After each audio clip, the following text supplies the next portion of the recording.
বাইর হওয়ার বাড়িতে কিন্তু কেলার মশা পাঠাইছে দেখছেন, কলার মশা। এই মশা ভাজা খাইতে কিন্তু ভেমালা স্বাদ। আরও পাঠাইছে মিষ্টি কুমড়া। আরে আল্লাহ, মিষ্টি কুমড়াটা ওজন আছে, নাইলেও তো 5 কেজি ওজন হইবে মিষ্টি কুমড়া। মিষ্টি কুমড়া চাক চাক করে ভাজিয়া এরপরে যদি মাছ দিয়ে রান্ধে খাইতে কিন্তু ভেমালা স্বাদ লাগে। দেখেন মোর বাইর হওয়ার বাড়ির দিয়া বেমালা মাছ পাঠাইছে দেখছেন। এটা কি মাছ? এটা কি বেদি মাছ? এটা মিনি মাছ। বরফ আছে এখনো না? তো বরফ এখনো আছে মনে হয় না? এটি বাইর হওয়ার বাড়ি কিন্তু বরিশাল, বুঝছেন? বরিশাল দিয়ে দেখেন মাছ পাঠাই দিছে, একবার বহিরের মাছ, ছোট ছোট মাছ দেখছেন।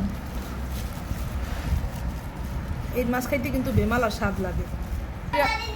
বস্তা ভরিয়ে জিনিস পাঠাইছে বুঝছেন। এই বস্তার মধ্যে কি কি আছে? কাঁচামরিচ পাঠাই দিছে, কাঁচামরিচ।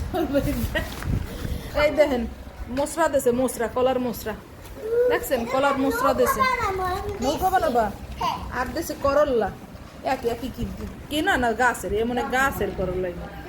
দেখেন এই করল্লা দিছে দেখছেন।